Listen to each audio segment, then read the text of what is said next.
किनारे पर आकर सालेह तथा उसकी मां ने गुल अनार को गले लगाया और उसके मिलने पर आनंद के आंसू बहाए। गुल अनार ने अपने भाई, मां और उनके साथ आए लोगों का यथोचित आदर सत्कार किया। उसकी मां ने कहा, बेटी, तुम्हारे वियोग में हम पर जो कष्ट पड़ा उसके वर्णन के लिए मेरे पास शब्द नहीं है। तुम्हारे भाई ने मुझे बताया था कि तुम किसी बात पर रूठ कर घर से निकल गई थी। हम लोग तो बराबर तुम्हारे लिए रोते रहे। अब तुम बताओ कि तुम इस बीच कहां कहां रही और तुम पर क्या बीती और यहां किस तरह पहुंची। ये सुनकर गुल अनार अपनी मां के चरणों पर गिर पड़ी। फिर कुछ देर बाद सिर उठाकर बोली, वास्तव में मुझसे बड़ा भारी अपराध हुआ जो आप लोगों को इस प्रकार छोड़कर चली आई। मुझ पर बड़ी बड़ी विपत्तियां पड़ी, किंतु अंत में मैं इस सुखद स्थान पर पहुंच गई।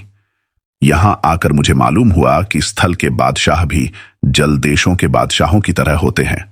अब सालेह ने कहा, प्यारी बहन, जो हुआ सो हुआ। अब तुम हमारे साथ अपने देश को चलो। हम लोग तुम्हें अपने बीच पाकर आनंद से रहेंगे। ईरान के बादशाह पास ही के एक स्थान से सब कुछ देख सुन रहा था। वह मन में घबराने लगा कि अगर यह लोग मलिका को ले गए तो मैं तो जीते जी मर जाऊंगा, क्योंकि मैं गुल अनार का बिछोह सहन नहीं कर सकता। लेकिन गुल अनार की बातों से उसे धैर्य हुआ। वह बोली, अब मैं यहां से कहीं नहीं जा सकती। एक तो यहां के बादशाह ने मुझे 10,000 अशर्फियों में खरीदा है, दूसरे उससे मुझे 4 महीने का गर्भ है। उसके भाई और मां ने फिर कुछ नहीं कहा। गुल अनार ने दासियों को आवाज देकर सारे मेहमानों के लिए नाना प्रकार के भोजन परसवा दिए। उसने उनसे भोजन करने के लिए कहा, किंतु इस पर उनके चेहरे लाल हो गए और मुंह और नथुनों से आग की लपटें निकलने लगीं। उन्होंने कहा, यह ठीक है कि तुम्हारा पति बादशाह है, किंतु क्या हम लोग इतने नीचे हैं कि वह हमारे साथ भोजन भी न करें।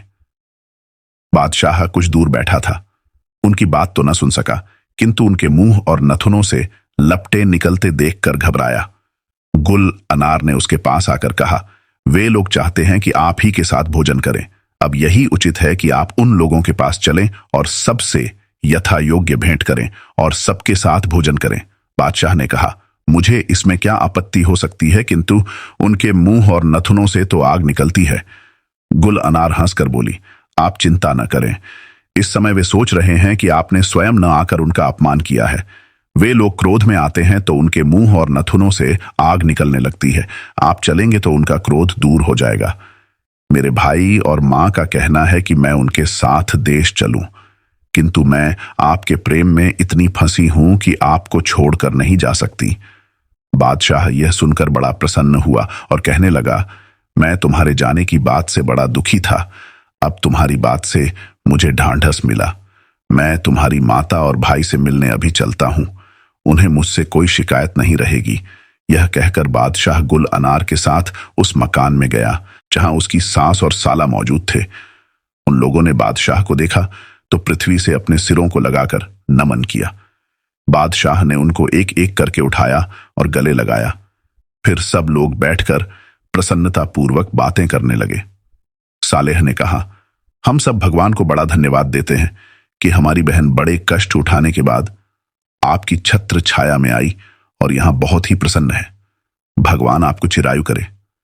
बादशाह ने भी अभ्यागतों के स्वागतार्थ विनीत वचन कहे और सब लोग काफी देर तक सानंद बातचीत करते रहे। रात पड़ने पर बादशाह ने भोजन लाने की आज्ञा दी। सबके साथ भोजन करने के बाद उसने पास के मकान में मेहमानों के लिए कोमल सुखदायी शैय्याएं बिछवाईं और उनसे आराम करने को कहा।